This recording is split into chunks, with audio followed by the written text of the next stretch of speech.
You're watching 11 Alive Morning News. 11 minutes of nonstop news starts now. And your 11 minutes of nonstop news starts with a check on your forecast. All right, Chesley, talk us through this Tuesday. Hey, we're starting off with fair skies out there. We're going to have plenty of sunshine around and plenty of blue sky. Don't have to worry about that at all, but it is a chilly start. Temperatures are down into the low 40s. Even got some 30s out there in some of the outlying areas. Only low 50s by the time we hit noon today. We'll have that sunshine around through the day, but 66 will be our afternoon high temperature. And look for it to be a bit windy out there this afternoon as well. Put on a light jacket or a light sweater. That'll help you out for this morning.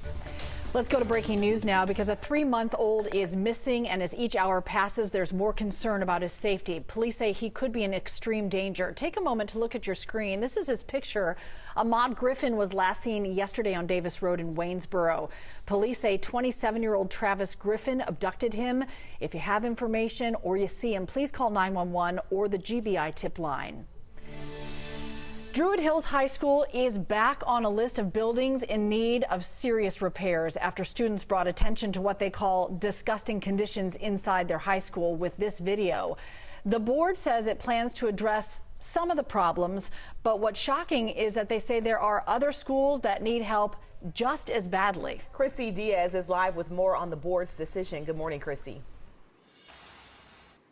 Good morning, Aisha. Good morning, Cheryl. Yeah, there will be some changes here at Druid Hills High School, just not the ones the students had wanted and asked for. Last night at the meeting, the board rejected the original plan to renovate the building for $52 million to overhaul and modernize this nearly 100-year-old building.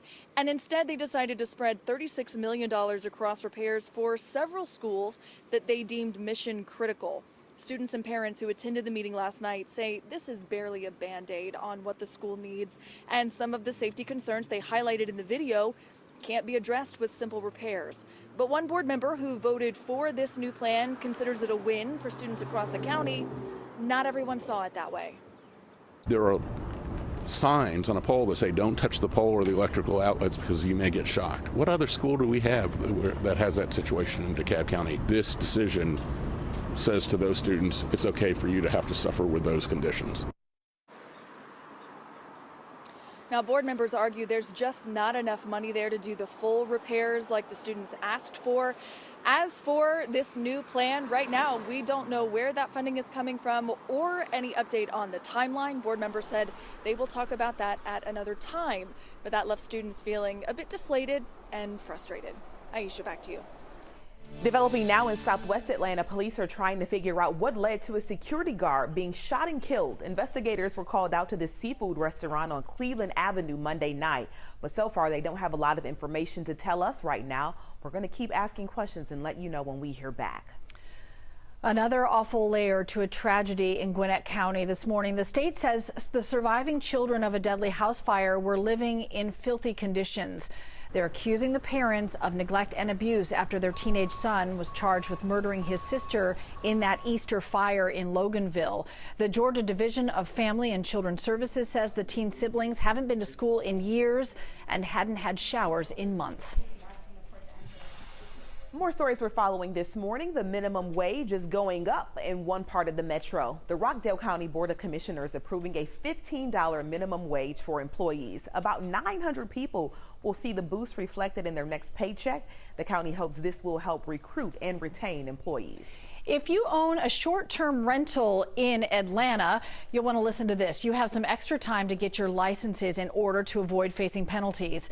City Council approved new legislation which puts a pause on code enforcement. This means owners will not face penalties until June 1st if things are not in order. Heads up, Henry County, the city of Locust Grove is getting its first ever Chick-fil-A. The doors are expected to open this Thursday. You know that line is going to be crazy. As part of its grand opening, they're going to reward people with free meals for a year to the first 100 people making an impact in their community.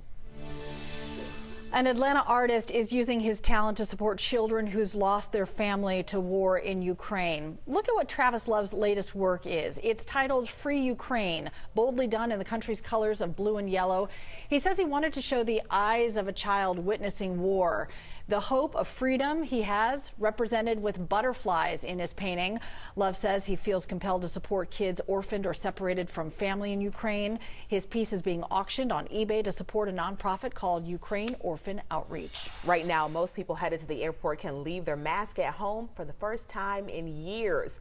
The White House says a mask mandate no longer in effect after a federal judge struck down the mandate Monday.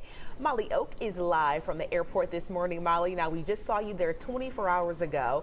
You had your mask on along with everybody behind you, but today looks a lot different. How does it feel?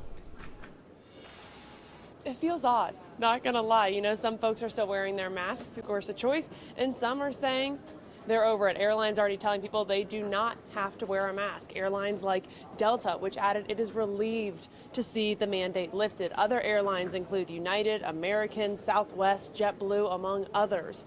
However, airlines have warned people that masks may still be required on some flights if local or international rules require it.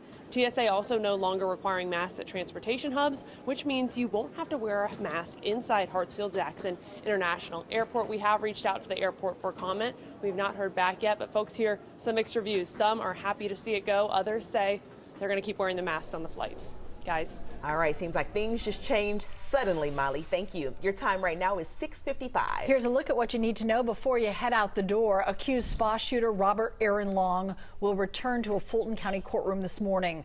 He has pleaded not guilty to killing 4 people at 2 different spas in Atlanta.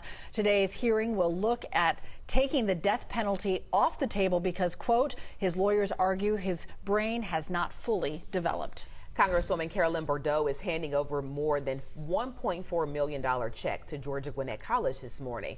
That money will support the school's living, learning communities for IT and health sciences students. The Buck is an online shuttle service, and it's in Buckhead, launching today. Now, this is an expansion to a program that actually started in 2003, but at that time it was limited to MARTA station drop-offs and pickups. Now with the app, riders can go anywhere within the Buckhead service for $3. All right, we're looking at conditions by noon. We'll be on the cool side, 54 degrees. We'll have plenty of sunshine around, a bit breezy out there as well. By 3 o'clock, we're looking at temperatures in the upper 60s, so that'll be nice for us. Even as we're driving home, we'll have the sunshine around. Make sure you break out the shades. Temperatures will be at 65 degrees. We're getting warmer, folks. We'll see the 70s starting tomorrow. A few more clouds coming in by the afternoon. 77 by Thursday. Friday, we hit the 80s, and we'll stay there right on through the weekend. Enjoy the day ahead. Enjoy the sunshine. It'll be nice. It'll be nice. Thanks for that, Chesley, as always. Today's show coming up next. Have a great day, everybody, and we'll see you back here tomorrow morning for 11 Alive Morning News.